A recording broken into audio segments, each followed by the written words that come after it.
So I just went out to the store, go pick up my weed. I was like, if this is the end, I'm gonna have some fun while it's going down. But anyways, I drove down and there's all these cop cars out there still, and all the yellow tape and stuff. So it's just like across the street from me, like about, I don't know, 10 houses down. And then that street goes down, and then it's like 4 or 5 houses down. It's real close. And I didn't even hear all the shooting, which is weird because I've heard so much explosions and stuff before where, you can hear the hunters and all sorts of stuff, and it's creepy. But they're having a fucking shootout right there. So I drove down the road to see, like, which house was it. And that street is fancy houses, like really, really nice houses. And my street is like one of the older streets, so it's kind of a mix. There's some trailers, it's a lot of vacation homes. So that is fancy houses where people moved out here and built their house. And so it's a nice neighborhood, their street right there. And so I drove down it, and it had big, giant tactical unit, I don't know, like a giant RV that says tactical unit, and like evidence and stuff like that. And then they had, like, I don't know, there was cops over here, and there was a camera in the road. Then they had a whole huge amount of cops in the driveway. I would have filmed it, except for they were all watching me. And because they all turned and looked at me. I was like, oh, that's intimidating. But I did get to see in the driveways, because they've got everything open, the garages, the doors, everything in these two houses. And things just seem to be cleared, like the yellow tape, like they must have made some of the neighbors have to leave. But those little yellow things, the numbers, but they put the numbers of what are those things called? The evidence or whatever, like where every bullet is, they'll put those little numbers. And oh my God, there was so many. It was a full-on shootout. It wasn't just like, hey, I'm gonna take a shot at you. No, it was a full-on shootout. It was like so many of those. And so my mom had messaged me this morning. She had seen it I think it's on the national news. But then my daughter sent me an article. She looked it up and she found an article. And so one of them was shooting a shotgun. I don't know what the other person was shooting, but a freaking shotgun. This wasn't just like, hey, we got our pistols and we're shooting at each other. Like, cowboys and Indians or well, Indians didn't have guns. But you know what I'm saying? It was shotgun.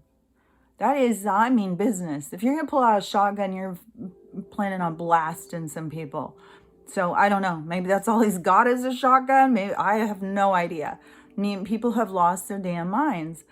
And so whatever, it just said people were in custody or whatever. And cops were taken to the hospital because cops were shot in the shootout because they responded to a domestic situation between two neighbors. But the neighbors are shooting at each other, and then they're shooting at the cops. And it might have just been one of the people shooting at the cops. And I don't know which one. I don't know what's going on in his life, And this is the thing.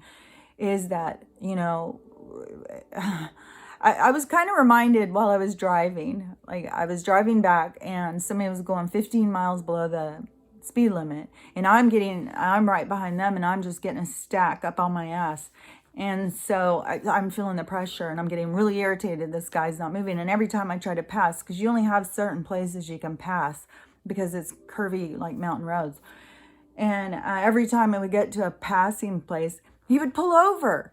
So I couldn't see. He would pull towards the line. So I couldn't see past him to see if cars were coming. I was like, what in the hell? It was like, I was beginning to feel my blood boil. I was getting really irritated. And I was like, oh, this is what's going on with people. They're losing their shit. Their blood's boiling and they don't know what to do. And they're freaking out.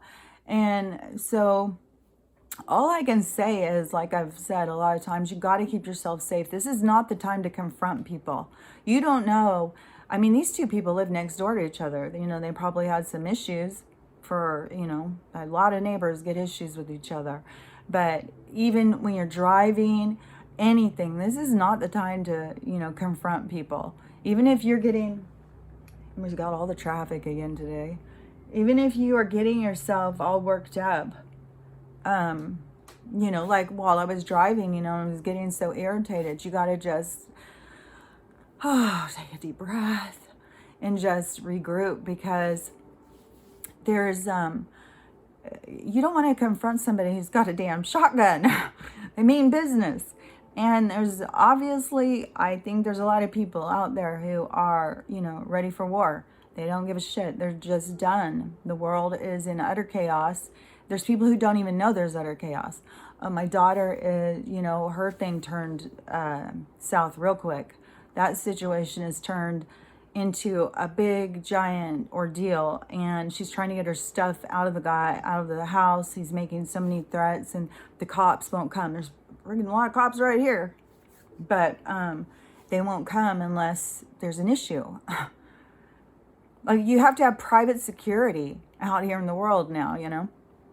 So she's got to go over and, hope this guy doesn't pull out his gun and start blasting them when she comes to get her stuff, because he's lost his damn mind. And that's the thing, is there's so many people who are losing their mind. And, this has to happen. I mean, like I've said before, if you're not working on your stuff, it's basically the end of you.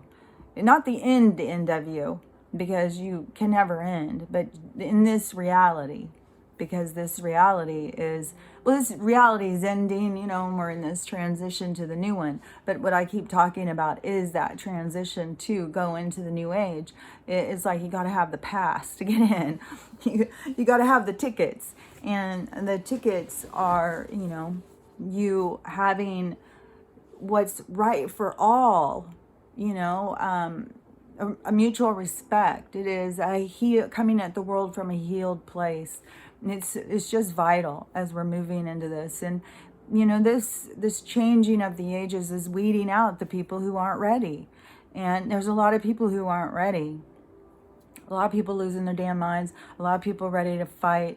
I mean, I can't get over. Like, this was a nice, all the houses, if you looked, you would be like, oh, this is a nice neighborhood. And they're out there with a shotgun blasting. Like, there's kids everywhere. There's, it's, just remember, you can't fix other people. You don't use this time to, I'm going to work it. I'm going to give you the what's for. I'm going to tell you what I think of you. This isn't the time. This is the time to go in and go, like, why am I so irritated by this person? What in me is being, like, why am I allowing this person to irritate me? Why am I allowing this to happen to me?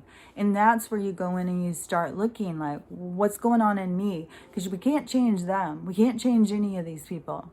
And people are going to be exposing what's going on inside. It's part of this transition, and it's all coming to the surface. That's why we're seeing so much nastiness. It's all coming to the surface. So again, all I can say is, this is the time to stay safe and, think about yourself and your own healing, and because this is, just like you can't take somebody else with you when you're going to die, even though a lot of people try. It still is, it's a doorway you have to enter alone. And that is what is happening in this changing of the ages. You can't fix somebody and take them along for the ride. They have to fix themselves. It's the only way in. And so, we'll just have to keep watching how stuff plays out. But all I can say is just stay safe. Work on you. Don't try and fix the world. Just work on you. You want that ticket to the new place, because it's going to be so much. It's what we all want. It's what we want out of life. People are just caught up in this reality. They don't realize that this is not real. They're just caught up in it because they're so manipulated. They think it's real, and it's not real. And, some people have to go to that life review to have it all make sense. And it's all about consciousness and development. And, we're just at this time where some of us are realizing what's going on, while others are still trapped in the matrix of this reality. And it's like they're all caught up in the web and they don't know how to get out. So, but this is their soul learning. So no matter what, there will be a positive outcome for everyone, even for the people who are in their worst position right now and really suffering. There will be a better outcome. It's just, in this phase, it's pretty treacherous, so again, just stay safe. I guess this incident's all in the national news. And when I turned on the TV, I saw there's another incident too in Phoenix. So I'm sure there's a lot of neighborhoods. I don't know why they pick certain ones to put in the news. Maybe because this one had cops shot. And they like the drama. The news is meant to scare us. News is meant to keep us in fear. And so, I guess they're going to pick those ones to put in the national news. But I imagine this stuff is going on all over the place, not just my neighborhood. I mean, I know that I've got a lot of wacky stuff over here because you got the people who have been here for a long time and don't want change, and you got the people who are new moving in. And I don't know, what beef these two could have with each other, that it would, go into shooting at each other and then shooting at I'm just so mind blown by, what's going on with people. Like, it's sad. It makes me really sad because I know the truth. And if everybody, like I've said before, if everybody could just get inside my head, they'd find peace. But, not everybody can get there. And it's the journey. It's the path. It's the walk. And everybody will get there in their own time. But yeah, it's sad. It's sad stuff, people going to jail and losing their tempers, and, hopefully they're not all going to, the funeral home. But my mom also, the reason she was messaging me is that one of her friends dropped dead just suddenly. And she had just had lunch with her, and she's just super sad. And she's having a lot of friends dying, a lot. But she's very, she's very social, way more than me. I'm a hermit, I'm more of a family, close friend kind of person. And she's got a lot of friends, she's involved with the church and groups like that. So she knows of a lot of people, and a lot of people are just dropping dead. And yeah, she said, yeah, it's heartbreaking, but it's part of this transition. It's part of what has to happen. It's what is going to change the world. So, when we're here witnessing it, and we're here, I'm partaking as little as possible. I'm an observer in this, and I'm just trying to get the message out there about the significance of healing. And this is a temporary situation, and this is all for our benefit. This is for us to learn about us. And, it's not a bad thing what's happening. It's the end of this corporate industrial controlling complex that has influenced and enslaved us. And, people don't even understand. You try and start telling them about the banks going down, and they can't even imagine it. And the banks haven't even been that long, So people are just really caught up in this world of lies. So, the best thing you can do for yourself is pull free. Like I keep saying, pull free. And, realize that the supernatural is what's real, and their world is all pretend. So, that's all we can do is just keep trying to spread the word. I don't know what else we can do. I'll talk to you later. Bye.